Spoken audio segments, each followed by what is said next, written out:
धैर्य और ताकत। हम क्या सीख रहे हैं? हम सफल होना नहीं सीख रहे हैं। हम क्या सीख रहे हैं? हम बेहतर होने के तरीके सीख रहे हैं। बेहतर होने के, बेहतर बनने के। बेहतर बनते रहिए सर, कामयाब तो एक दिन बन ही जाएंगे। कामयाबी परिणाम है बेहतरी का। हम कामयाबी के लिए पागल परेशान रहते हैं कब सक्सेसफुल होंगे, लेकिन जो आदमी बेहतरी के लिए पागल है, रोज कुछ ना कुछ अपने बदलाव कर रहा है, बेहतर कर रहा है, पढ़ रहा है, लिख रहा है, मेहनत कर रहा है, एक ना एक दिन तो पहुंच ही जाना उसको। धैर्य और ताकत, ये देखिए लेसन का नाम क्या है? धैर्य और ताकत।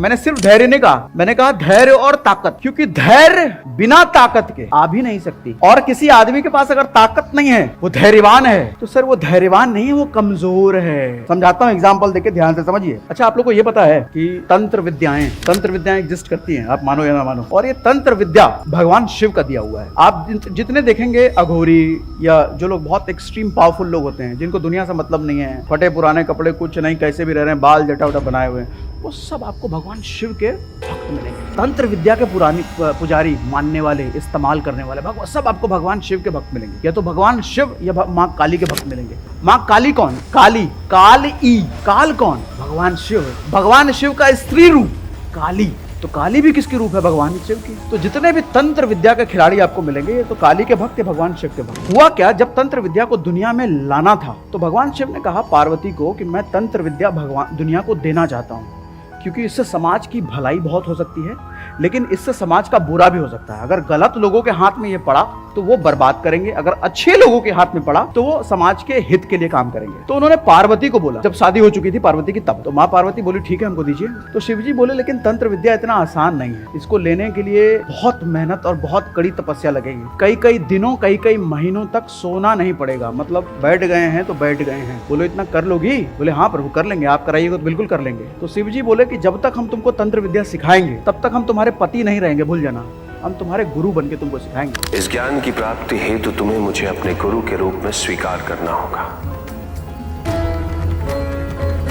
काहे बोले? अपना सेफ्टी के लिए। पति डांट थोड़ी सकता है, गुरु डांट सकता है, तो सेफ्टी ले ली अपना शिव जी। बोले गुरु मानती हो? बोले हाँ मानते हैं। तो शुरू किए यज्ञ चल रहा है, पार्वती जी उधर बैठी है, शंकर जी इधर बैठे हैं, अपना दिखा रहे हैं। सीखते सीखते कई दिन महीने बीत गए, बैठे बैठे। अब माँ पार्वती का शरीर उतना है नहीं कि भाई इतने लंबे समय तक बैठ सके, उनको नींद आने लग गई।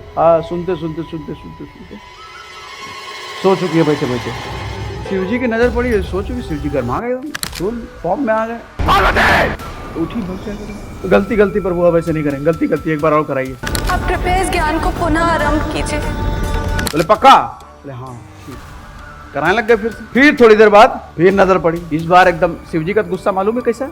सृष्टि के सबसे शांत व्यक्ति अगर शिव हैं, तो सृष्टि के सबसे गुस्सैल व्यक्ति भी शिव हैं। सृष्टि में आपको जो भी मिलेगा, सृष्टि के सबसे खूबसूरत अगर कोई है तो वो शिव हैं, लेकिन सृष्टि के सबसे भयंकर अगर कोई है वो भी शिव हैं।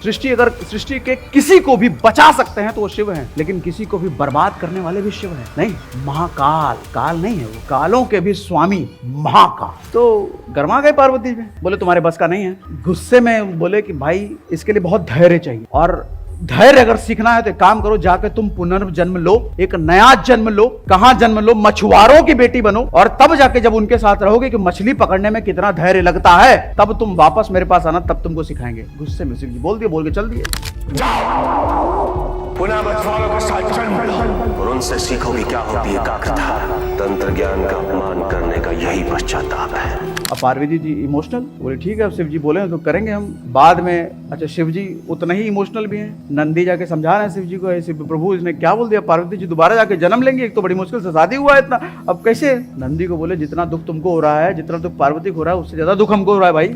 मुझे भी उतनी ही व्यथा और वेदना होती है जितनी संभव था तुम्हें, लेकिन क्या करें, जरूरी है, सृष्टि को देना है ये विद्या, और पार्वती के जरिए ही जा सकता है ये। तो पार्वती जी दोबारा अपना शरीर त्याग करके वापस मत्स्य की बेटी बनके, मतलब मछुआरों की बेटी बनके फिर से जन्म लेती है। अच्छा, जब जन्म लेती है, बचपन से उनको मछली पकड़ने की ट्रेनिंग दी जाती है। मत्स्या, जाल पर अच्छी पकड़ बनाए रखना।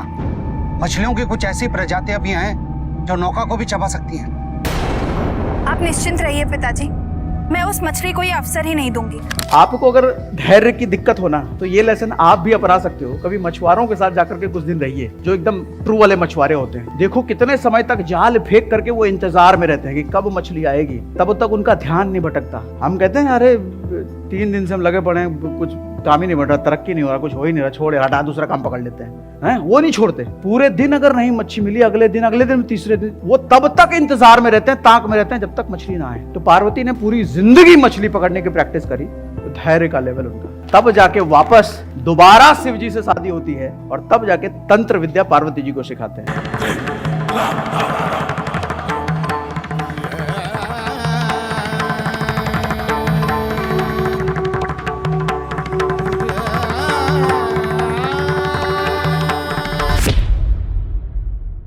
धैर्य जिसको हम बहुत लाइटली लेते हैं ना, अरे धैर्य क्या, ठीक है, अढ़ाई अक्षर का तो वर्ड है। धैर्य क्या, धीरज क्या, कहते पेशेंस रखो है, पेशेंस रख लेंगे, बहुत पेशेंस है हमें। नहीं है सर, नहीं है। जिसमें है वो बादशाह है, जिसमें है वो राजा है। नौकरों में पेशेंस नहीं है। 4 बात सुना दो है तुमको, बर्तन धोने नहीं आता है, बर्तन जूठे छोड़ दिए, छोड़ दो, हम कल से काम ही नहीं करेंगे, हम जा रहे हैं कहीं और। उस वक्त अगर सच्चा मालिक है तो वो ऐसे रिएक्ट ही नहीं करेगा, कोई बात नहीं, छूट गया ना, ऐसे कर लो, ऐसे ठीक। तो जितने मैच्योर आदमी आपको मिलेंगे ना, सब शांत मिलेंगे आपको। और जितने गधे बकलोल आदमी मिलेगा, वो तमतमाया हुआ मिलेगा। बड़ा आदमी शांत होता है। बड़ा आदमी का बड़ा पैसे से बड़ा नहीं है, विचारों से, जिसको देख करके, जिससे बात करके आपको कुछ फील आ जा रहा है, यार ये आदमी, इससे मिल करके अलग ही फील होता है, ऐसा वाला। राम जी का धैर्य देखो, पत्नी छोड़ के चली गई कहने का मतलब रावण जब लेके गया था। सर आम आदमी की पत्नी को अगर कोई उठा ले ना, 1 हफ्ता इंतजार करेगा वो, उसके बाद देखो दूसरी, ये तो गई है, वापस नहीं आएगी। कहाँ ढूंढे, कौन लेके गया, क्या पता कौन लेके गया, दूसरी कर लाओ, ऐसे थोड़ी रहेंगे। जिंदगी पड़ा है पूरा। सर कई महीने उनको तो सिर्फ ये पता करने में लग गए कि किस दिशा में लेके गया है सीता को और कौन लेके गया है। और 1 साल लगा उनको। 13वें साल में थे वो, 14 साल का वनवास था ना, 13वें साल में सीता जी का हरण हुआ था और पूरे 1 साल लग गए लंका युद्ध खत्म करते करते। कहते हैं जिस दिन लंका युद्ध खत्म हुआ था ना, जब रावण को मारे थे, तो 14 साल पूरे होने में सिर्फ 2 दिन बचा था। तो राम जी चिंता में थे कि अब तो 2 ही दिन बचा है भैया, हमको वापस भी जाना है, क्योंकि उधर भरत ने कसम खा रखा था कि भैया 14 साल पूरा होते हुए भी अगर 1 दिन भी आपने लेट किया तो हम सुसाइड कर लेंगे। परंतु एक बात याद रखना भैया, 14 वर्ष के बाद यदि आपने आने में 1 दिन की भी देरी की तो इन चरणों की कसम खाकर कहता हूं, आप अपने भरत की चिता जलती देखेंगे। 1 दिन भी कसम खा के बैठा राम, टेंशन में, अरे 2 दिन बचा है, अब कैसे पहुंचेगा हम 2 दिन में। 14 वर्ष की अवधि पूर्ण होने में मात्र 2 दिन शेष है।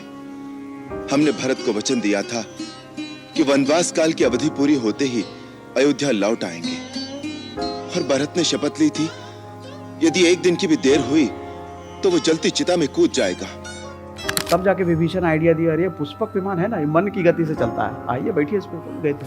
हमारा पुष्पक विमान किस दिन काम आएगा प्रभु?